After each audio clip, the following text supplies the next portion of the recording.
Welcome to the Legends Behind the Craft podcast, where we feature top leaders in the wine and craft beverage industry with your host, Drew Hendricks. Now, let's get started with the show.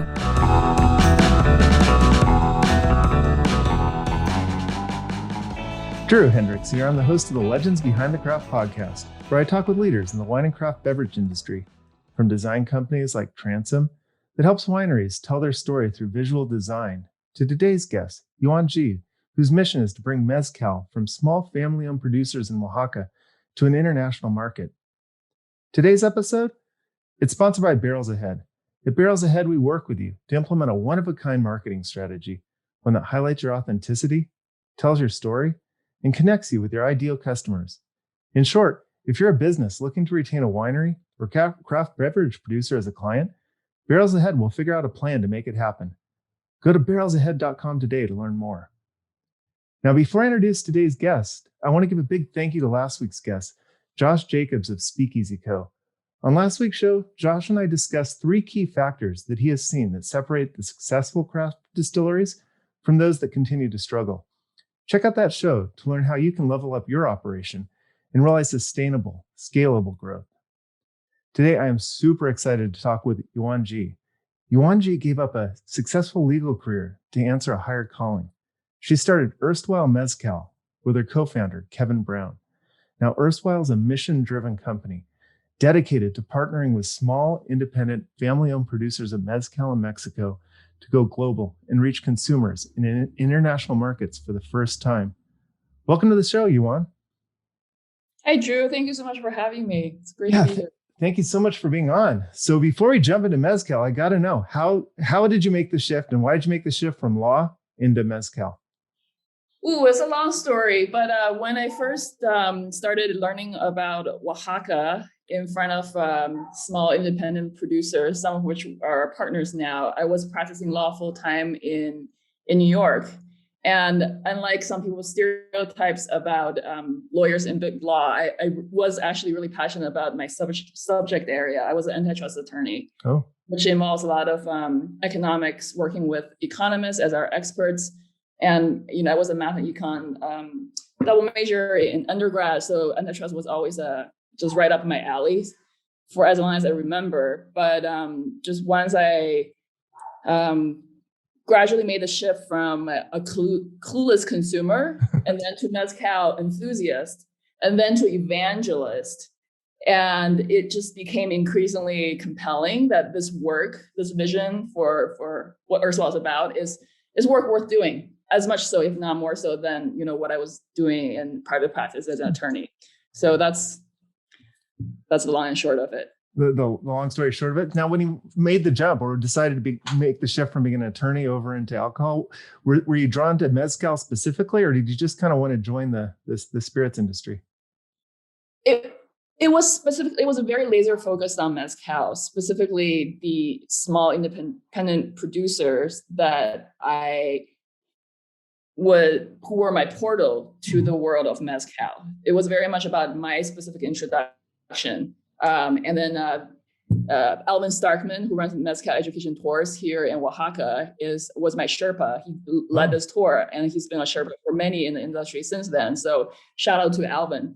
That's kudos to him for introducing me and learning mezcal this way. But to answer your question, it wasn't just I had no interest in the spirits industry prior to discovering mezcal. So it was very laser focused on doing something for small producers, specifically mezcal producers, not the wider spirits industry per se. That's so amazing. It's so pure, because a lot of times people just want to be part of the alcohol industry, and then they figure out that kind of niche that excites them. You kind of circumvented all of that and just got a passion for mezcal. And what about it? What about mezcal that drew you in?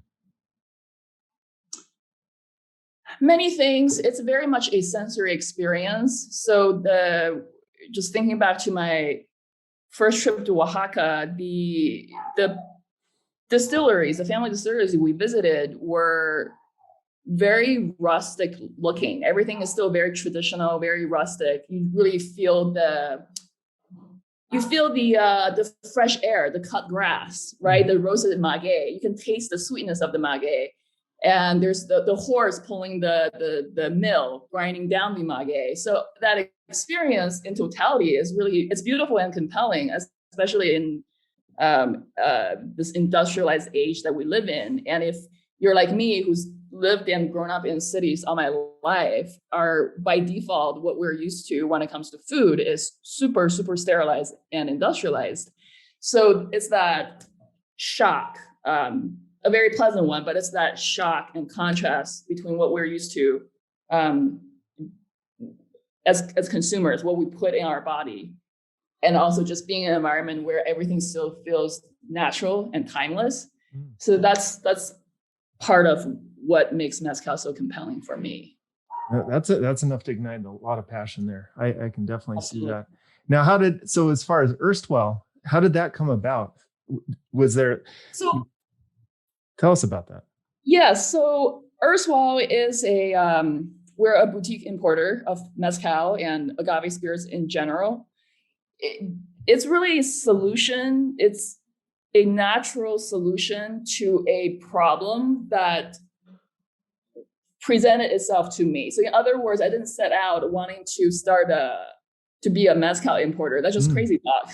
I mean, I'm practicing law in New York. Why would I want to start an importing company? But it's just that it started with this idea that it wouldn't be great if we do something to support small, independent, family-owned producers. There's so many of them. It's not just one or two families. There's so many of them. They make so many amazing different expressions. Like roughly how many family-owned producers are there in mezcal? Oh my gosh, I have Oaxaca? No idea. Literally, you can just drive out in the country from Oaxaca, drive into a village and poke your head out of the car and yell mezcal. And then chances are you find quite a few families in that village alone. So, I don't have a precise number for you, but I do know just from my travels, my experience largely limited to Oaxaca right now, there is too many small producers who should, it'd be great for them to take advantage of this global trend, this growing global trend of mezcal rising in popularity, not just in the US, other international markets too, so that the growth and the revenue isn't just limited to, large known brands. But wouldn't it be great if just small independent producers can get on the bandwagon and grow their family business too? So sure. That, going back to your question about how Erstwhile started, that was a disconnect in my mind, that the sheer number of small producers who have no representation, not just in New York, they have no representation outside of their home village. I can't find their mezcal in Oaxaca City, let alone back in New York. The problem that presents itself is the disconnect between small producers and consumers like myself, who do want to, support, who want my support to go directly towards small producers, but there's just no way. There's so many obstacles in between on both sides of the border. So that's a long-winded way of saying I didn't set out wanting to start an importing company. It was just that this is the problem in my mind that I want to do something about, and I want to bridge this disconnect. Well, how do I go about it? You just start doing small, minute actions. And the first one, the most natural one I can think of is, well, start an importing company. I mean, how do you bring mezcal in? You become an importer. So you started so you got the idea. There's an unmet need. This mezcal is not being distributed. So your first step was start the import company, and then you got to find somebody that's willing to. Exactly. What were there some challenges in starting that up, or? Getting the importer license in the US took time. It took a few months, but that's really just the tip of the iceberg when I think of the challenges and the obstacles. Is specifically in the US market, getting the import license was a cakewalk. Not exactly, but it was, just a paper application. You fill it out, you wait, eventually you get your license. It took time, but the real barrier to entry is, the real barrier to entry, in my opinion, is the legal system controlling all sales of alcohol in the United States, which is not just mezcal, it's wine and spirits. Sure. So for Erstwhile, back in the early days, so you've got your import license. How did you go about finding this network of producers that you can partner with? So it's very organic and word of mouth. As we grow, I would love to make it less random and word of mouth and become like a digitized platform where small producers can just get on and put their mezcal up. But for now, it's still very word of mouth. Our first two partner producers behind our first shipment, our flagship line, were those two families, the Hernandez family, the Garcia families. I had actually met them on my very first trip to Oaxaca in late 2015 through Alvin Starkman at Mezcal Education Tours. So that was that connection. And Alvin had known them for much longer through his time in Oaxaca. So it was a very much a friend of a friend situation. But once as Erstwhile grows, our vision and mission is to not just limit ourselves to the families and the friends that we already know, but to extend the platform, extend the opportunities to as many families as possible. So now we have we just onboarded two new partner producers. So now we have a total of 4 families. Oh, nice. And that's why I'm currently in Oaxaca working with the family we already know, the new producer families, trying to get a lot of great video content of their production in process so that we can share that sensory experience with consumers and mezcal lovers all over the world.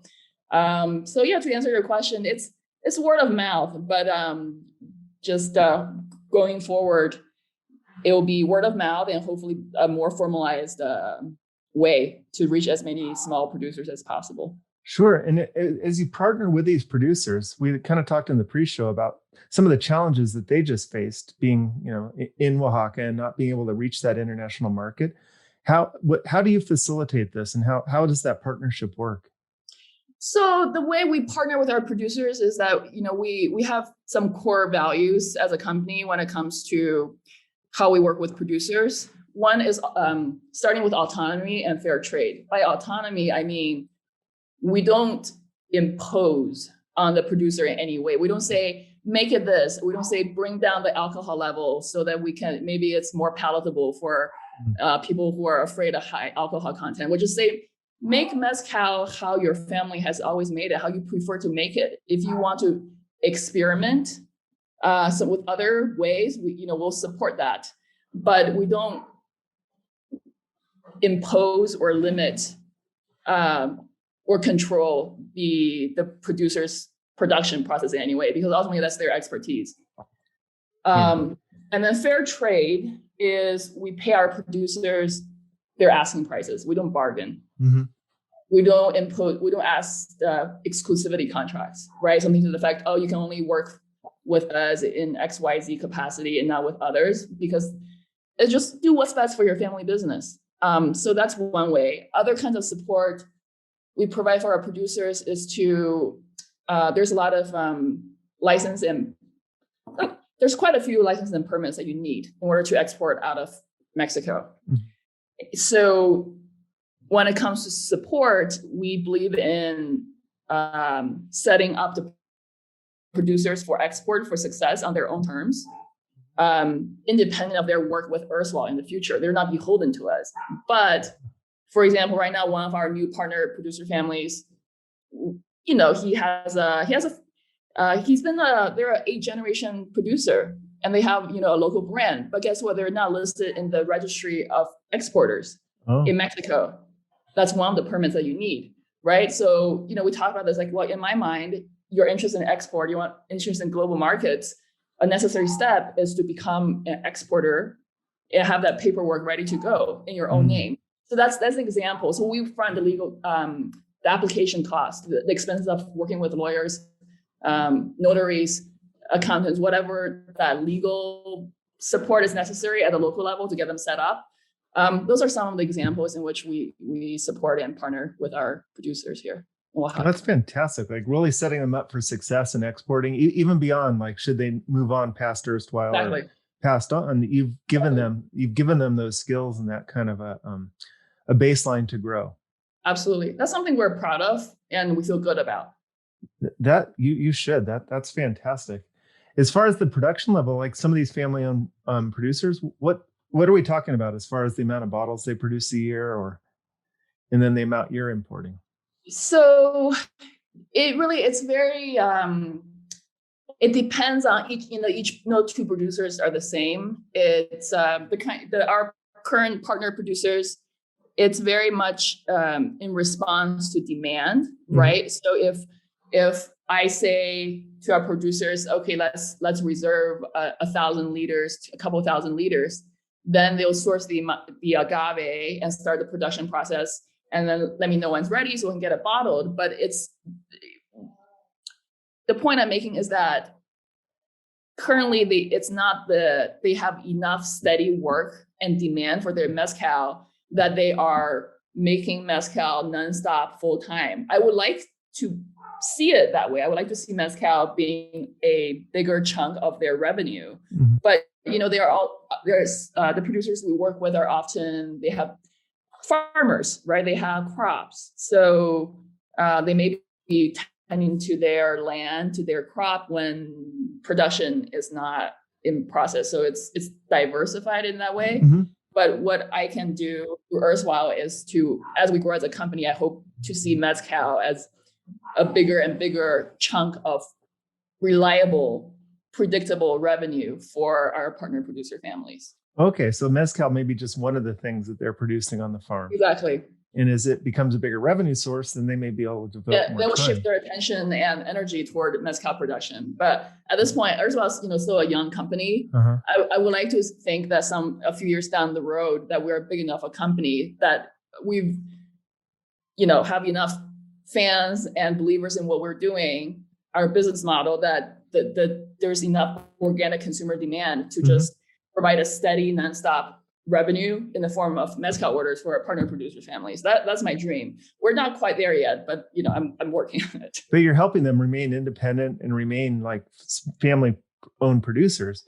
Like Absolutely. In the alcohol space, you see there's two forces going on. You got consolidation of just you see that a lot in tequila, where you've got just large corporations that are trying to mimic the family-owned.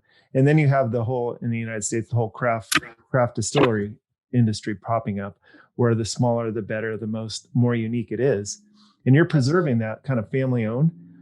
Aside from Erstwhile, how is the landscape of mezcal in Oaxaca? Do you see some consolidation taking place, or do you see just it remaining family-owned? Oof. That's a really good question. So, I don't pretend that I have a bird's eye view, omniscient, macroscopic view of the entire mezcal industry. I'm actually, if anything, very much on the ground. I'm super hands-on, and my energy is really laser focused on our partner producers. So mezcal is becoming more popular, and I definitely hear stories of consolidation and companies and partnering with local producers. So it's almost too complicated and too wide of a topic for me to dive into, because there's pros and cons, right? So just there are discussions about Mexican-owned and non-Mexican-owned brands, for example, as a kind of a litmus test for what brands you should support. And in my mind, for example, that misses the point, because Mexican-owned or non-Mexican-owned brands is not really, I think, the most useful question to ask, because even if it's foreign-owned, celebrity-owned, there's definitely, you have to think about it's bringing jobs, it's bringing reliable employment. Right? It doesn't mean that they're treating their partner producers badly or abusing them in some way. So I think that conversation goes both ways. The onus is not just on the brand owner of, you have to do more, you have to be more transparent and show more. It's like, yes, this is speaking from a consumer and as a brand owner now, right, in the industry. So I think the onus is also on consumers to not jump to conclusions, to be thoughtful, to dig beyond the surface. So, to answer your question, it's almost too big of a topic for me to comment on. But I can speak about our partner producers and each family and what they're doing. I want to talk about that. But you brought up a great point. Whether it's Mexican or not is not really the topic of concern, because you could be a Mexican-owned conglomerate that really just takes away all the autonomy from the small family-owned producers. It can be there's certain contingents in our industry that like to hate on celebrity-owned brands. Those hombres in Mezcal and Kendall Jenner's 818 tequila are the two most recent examples that I can think of. And then that in my mind, obviously, it's just that the fact that it's celebrity owned or not Mexican owned, it kind of misses the point. If you really care about supporting producers' livelihood and well-being, you kind of have to dig deeper. Yeah. Because the things that you're concerned about can happen, whether it's Mexican or non-Mexican owned. It could be Mexican celebrities, it could be Mexican conglomerates, no? Absolutely. So talking about the authenticity of your producers, tell me about them.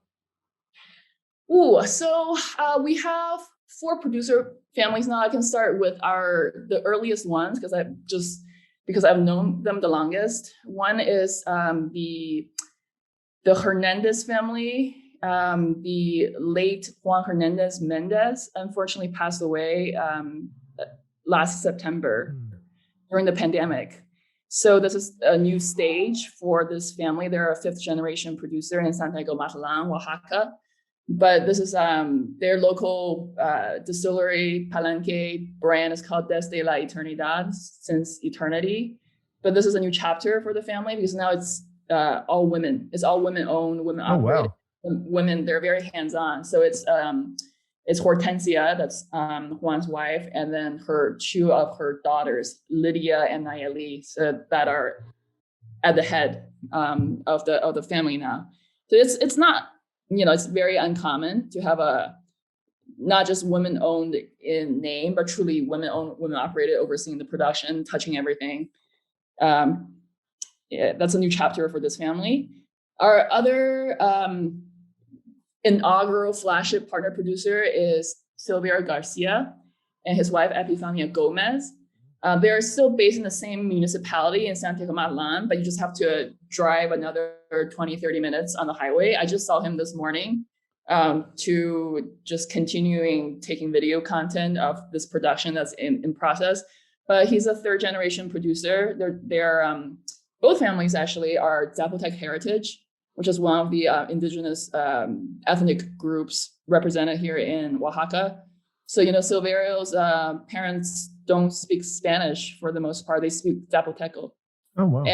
And Silverio speaks Spanish, obviously. He's, in his late 30s and young family, and they just had a baby girl. So just like growing and everyone's fine. Everyone in that family is fine during survived, made it through the pandemic. Thank God. But yeah, those are just. How do the styles different between those two? So there's similarities or differences. Ultimately, each family has its own, pan of the maker, unique styles. So I start with what they have in common. Both producers use copper pot. That's typical, traditional for Santiago Matalan. When you go to other villages, other regions, the traditions are different. For example, one of our new, more recent partner producers, Abel Quiroz, uses clay pots for distilling. That's ancestral mezcal. But leaving that aside for a moment, I'm going to come back to these 2 families, the Hernandez and the Garcias. What they have in common is that they use copper pots, and it's double distillation. I'm collaborating on a special Pechuga mezcal with the Hernandez women mezcaleras right now. That's triple distillation because Pechuga oftentimes involves additional distillation. Now, what they have difference, there are many. The taste is very different. I would say for the Hernandez family, their preferred alcohol level is a bit lower than the Garcias. Their mezcal are almost around 44-45%. That's just that family's personal preference, which reminds me of, a certain contingent in the mezcal industry that like to scoff at mezcal, below, I don't know, below 45% ABV is not real mezcal. For this contingent, I was like, just calm down, just relax. The family is right on the border, but it's legit mezcal. Anyway, I digress. For the Garcias, their mezcal, I think by default, their preference is around 49%, even 50%, even more. So the erstwhile Espadin is from the Garcias family. Mm. And what's really exciting now is that they are experimenting with more ancestral styles now. So they are using there's some, videos on our social media, Instagram, trying to capture what's going on. So instead of copper pot, they're replacing the copper with a clay pot, the top part of the still, the part where it captures the steam. Wow. And the turbante, the long tube that's transferring the mezcal vapor steam to the cooling process. Typically that's copper. Mm-hmm. And that's as the erstwhile Espadin is all copper. But our new releases coming, I guess fall 2021 is Silverio Garcia going rogue, going ancestral. Uh-huh. And instead of copper tube, he is using a quiote, which is the stalk of the agave plant. When it flowers, there's a stalk that shoots out from, and it's hollow inside, and it's hard like a small tree trunk. Yeah. So he took this long quiote, which is 20, 30 feet, mm-hmm. and he's using that as the pipe now instead of copper. To me, how does the flavor profile differ once you go to ancestral? I think with ancestral, in my experience, just thinking about Silverio's ancestral versus artisanal copper distilling, both are super flavorful. There's already a lot of mineral earthy notes and layers kind of resonating earth, smoke, vanilla in his copper, the original copper mezcal. But now that I have samples of him doing ancestral mezcal, I would say those notes are amplified, like extra earthy, extra. I have some right here. I think the earthy mineral notes are amplified even more. Oh, that sounds fantastic. So you've got your producers, you've got these new ancestral ones sound fantastic. Are these going to be in tandem with the regular copper distill? Like you've got the copper distill version, then you got the clay distill, or is this just the new version of their mezcal? So I guess that I should speak about just what you can expect from erstwhile expression wise and mezcal release timing wise. So the erstwhile model is to focus on limited edition. Everything by default is limited edition. There's very small batches. For our first shipment, a typical batch is a few hundred liters, so a few hundred bottles per expression, right? So the idea is that this is delicious. We want to share this with as many consumers and enthusiasts as possible. Enjoy it while you can, because there's no guarantee that it'll come back. And that most of our mezcal expressions are also wild agave varietals that take much longer than Espadin to mature to be available on the market. So it's not a widget, a commodity, in the sense that we can bring any of this back at a moment's notice. Mm-hmm. They don't grow on trees, so to speak. Mm-hmm. If this tepestate, which takes typically 25, 30 years ballpark to mature, if there's no tepestate available on the market, we can't make mezcal from tepestate. It's just there's no agave available, right? So basically for everything else besides Espadin, there are constraints, including the availability of agave, and obviously sustainability concerns that you don't want to proactively drive any wild agaves to extinction. But going back to your question about how do these releases roll out, we'll always have Espadin. It's a farmed agave. There's no sustainability concerns. We'll probably always have Silverio Garcias copper pot espadín available. It's just because it's delicious. Yeah. People love it. There's proven consumer demand for it. Why get rid of a good thing? Besides espadín, everything else we bring in is by default tiny batches of a few hundred bottles, limited editions. Enjoy it while you can, and our next shipment will be something completely different. So if you like our palette, you don't have to love everything. But if you like at least one mezcal that we took all this trouble to bring to you, dear end user consumer, hope you keep an eye out and give our new mezcal releases a chance. That's kind of the Erstwhile model. Oh yeah, and you can also just see all the diversity in the product, and absolutely, it really just speaks to the land and the agriculture down there. Right, and that's part of the thing. One of our core values, Mezcal Education, as a company, right? Independent of sales, independent of you buy a bottle or 100 bottles or no bottles at all. It's just that if we can share something new about mezcal and with a new person and have them walk away understanding a little better what's all this rage about mezcal, why it's so popular, then we've done something. We've added some value for society at large, independent of sales. And part of education is to showcase the diversity of mezcal. So that affects our business model, right? If we always bring in the same mezcal every single time, it's delicious, but it does not go to this showcasing diversity point. It does not go to this education core value that we're, working on. Oh, that's fantastic. No, my mezcal knowledge is just kind of minimal, and you've enlightened me. I had no idea that some of these native agaves took 20 to 25 years to come to fruition. In my head, I had it stuck at 7 years from plant to harvest.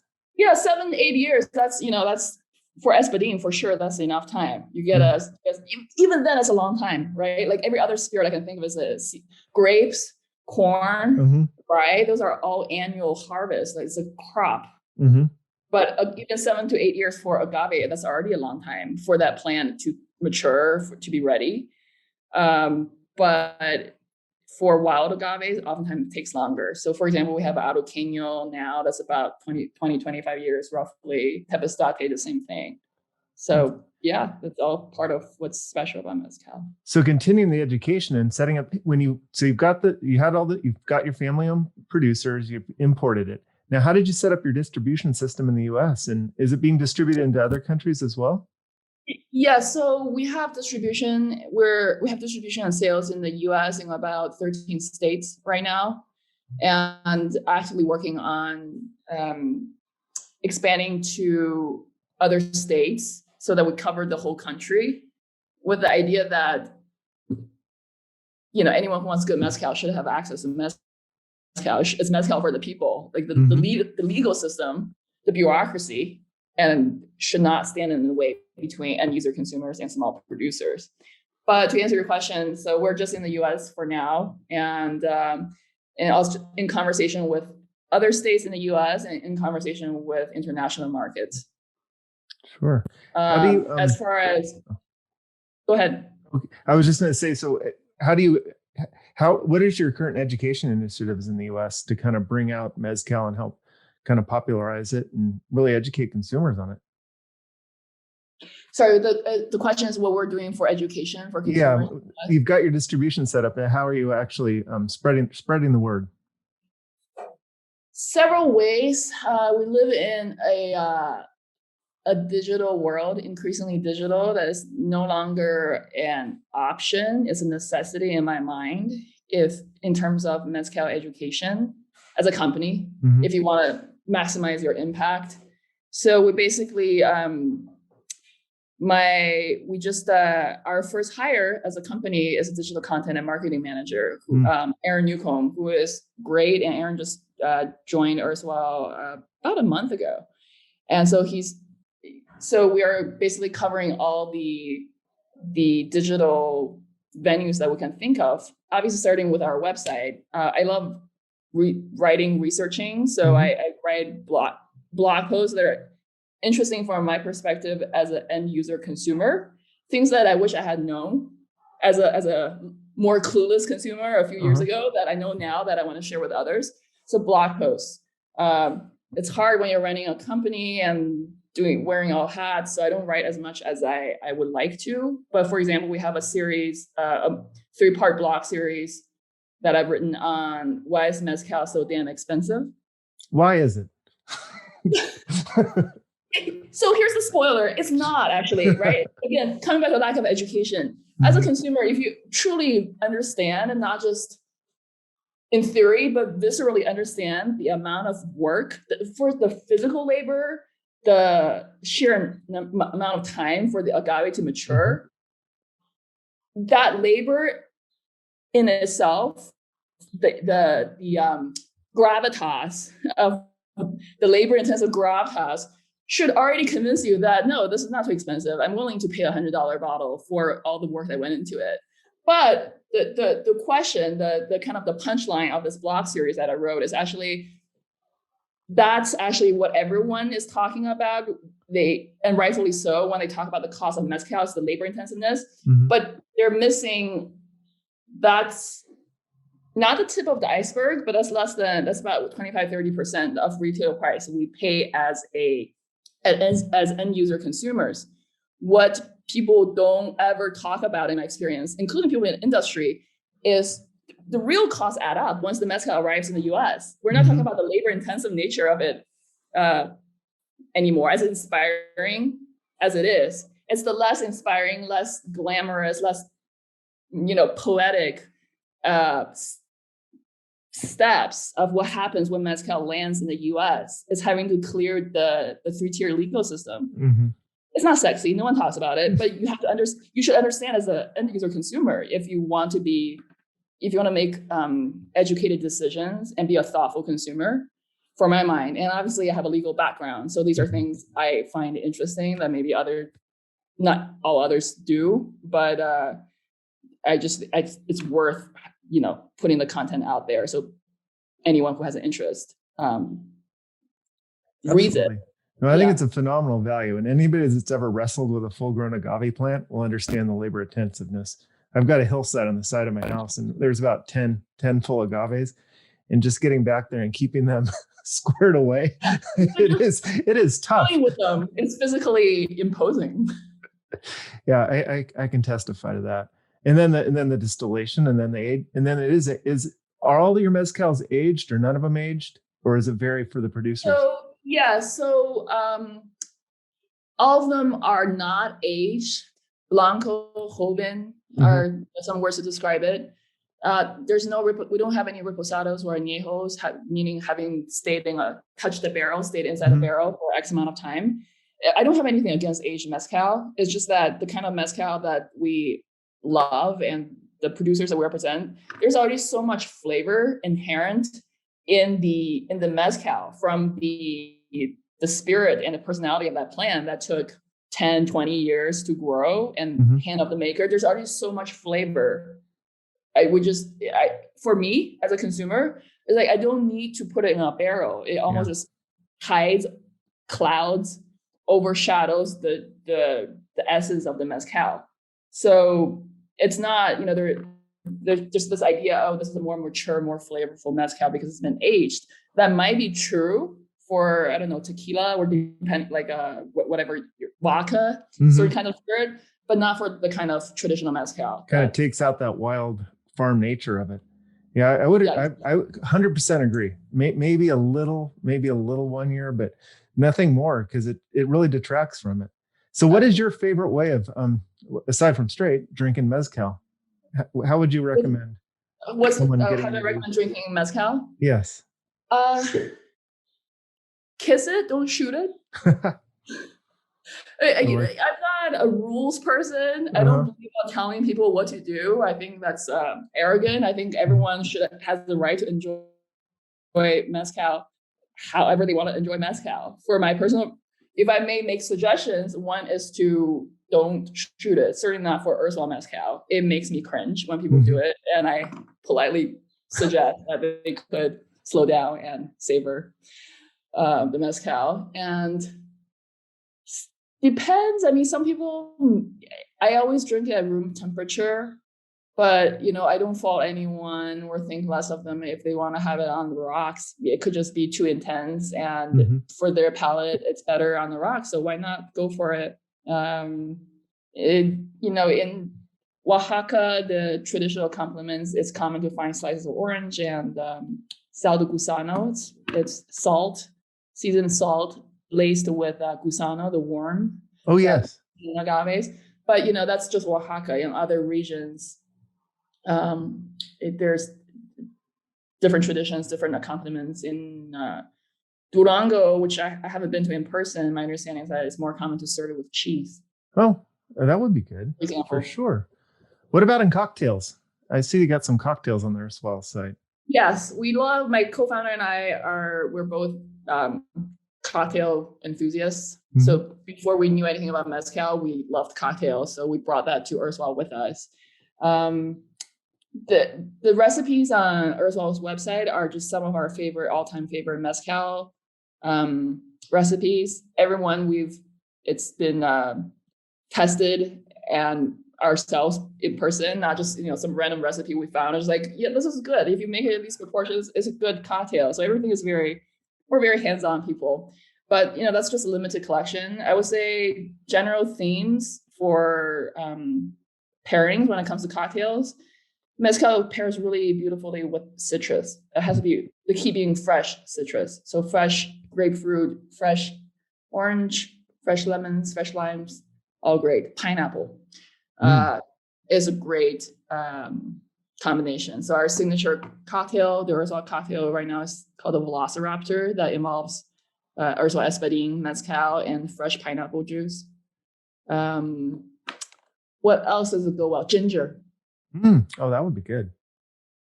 But it's very versatile. Mezcal is super versatile in cocktail. Pretty much you can take any standard, classic, good cocktail and sub out the liquor, be it whiskey, rye, rum, gin. Just substitute it with mezcal. Chances are it's a more interesting cocktail. Yeah, no, I would agree, especially like some of the kind of the smokier scotches. Absolutely. Mezcal would just slip right in perfectly there. Absolutely. So as we kind of wrap down, who would you like to give a shout out to? I always like to, express gratitude and really help provide a venue for people to give a shout out. Yeah, absolutely. There are many people that I'm grateful to in this industry. So one would be Mezcalistas. That's the co-founder, Susan Koss, Max Garone, are friends of mine, and they're really just like-minded. A lot of they're writers, journalists. They do a lot of great informative articles on the mezcal industry. They're also connectors. So Mezcalistas organizes Mexico in a Bottle. It's the largest mezcal tasting extravaganza in, I dare say, North America, because definitely in the US, but in North America, because I haven't attended an event like this in Oaxaca or Mexico of that caliber. So, I'm super excited that in-person Mexico in a Bottle events are back finally after the pandemic. As we emerge from the pandemic, it's coming up in October in San Diego and November in San Francisco this year, 2021. And I hope to see you and as many of your listeners and followers. I'm located in San Diego. I think I've got a date on the calendar now. I'll see you, Drew, in October. Come as my guest. Oh, fantastic. Thank you. So, Yuan, where can people learn more about you and Erstwhile? Erstwhilemezcal.com is a good resource. Yeah. And there's, about us page and press media mention for people who are interested. Our business model and mezcals have been featured in Forbes Wine Enthusiast, Radio Heritage Network. So you don't take our word for it, see what other people are saying about Erstwhile. And we have an online shop too. So anyone who wants Erstwhile delivered straight to their door can do so on erstwhilemezcal.com as well, /shop, I believe. And we have e-commerce coverage for 42 out of 50 states in the US right now. So not the entire country, but not bad given our restrictive legal system that we have. No, that's fantastic. Even in wine, I think there's still 4 states you can't directly ship to. Yeah. That's pretty good. That's very good. So, Yuan, thank you so much for joining us today. Thank you so much, Drew. Thank you so much. I really appreciate the opportunity. It's been a pleasure speaking with you. It's been a pleasure talking to you. Thank you so much. I'm going to see you in October. Okay, see you in October. I'll follow up. Bye-bye. Bye.